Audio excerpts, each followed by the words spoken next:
what is behind the India-Nepal dispute. India and Nepal have been sharing a friendly relationship.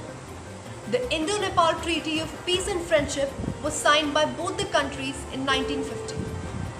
The treaty said that the countries have agreed to a peaceful trade and are allowed to cross each other's territories without restrictions.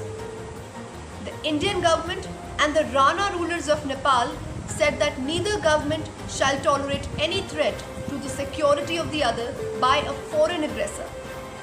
Simply, the treaty agreed on free movement of people across the borders without passport and visas. Educational opportunities for Nepalis in India. Business opportunities for Indians in Nepal, and no restriction on living and working in each other's countries. Now you all know what the treaty said, and you all know the kind of liberty the citizens of the two countries have experienced in the form of well-founded friendship since 1950. Then the question that leaps to everybody's mind is why the dispute started even after having the strongest relationship for years. And the answer to that question is formed in a story. India and Nepal share an 1800-kilometer long border.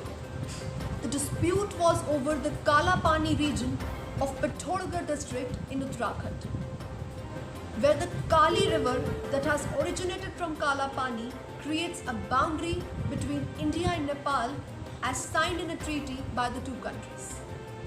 India claims that the area is part of Uttarakhand's Pithoragarh district, while the Nepal believes it to be a part of Dharchula district since 1998. The Nepali government affirms that the river to the west of Kala Pani is the main Kali river, since the area should belong to Nepal. But India claims that the river to the west of Kala Pani is not the main Kali river, and therefore the border there should be based on the ridgelines of mountain Om Parvat. This battle for the historical accuracy over the geographical division fumed up when a new map of India was released after dismantling the Article 370. In the new map, the Kala Pani district was shown as a part of Uttarakhand. The citizens of Nepal in retaliation protested in Kathmandu against the new map of India. It also became a popular issue in Nepal with the hashtag #BackOffIndia trending on social media. Then the sudden outbreak of the border dispute was triggered when on 8th of May 2020, a new 80-kilometer long road in the Himalayas connecting to the border with China, Lipilek Pass, was inaugurated by the Defence Minister Rajnath Singh via video conferencing. The Nepal government immediately disagreed with India's plan to lay the road, claiming that the new 80-kilometer long road passes through their territory. Soon after this issue, Nepal government has reawakened the Kala Pani issue to settle the score and launched its own map showing Kala Pani present in the Nepal's territory.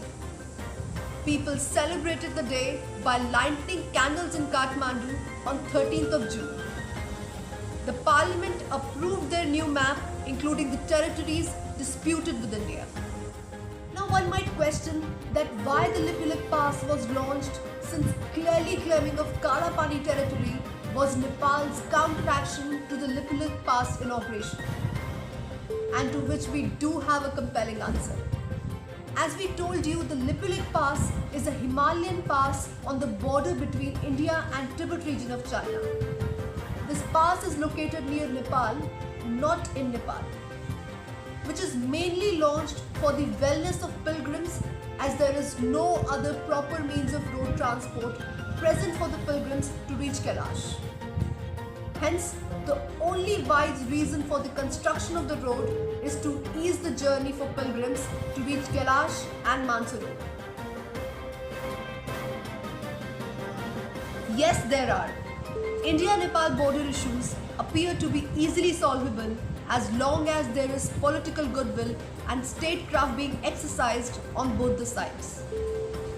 The way to move forward is to formally approve the strip maps, resolve the two remaining disputes, demarcate the entire India-Nepal boundary, and speedily execute the work of boundary maintenance.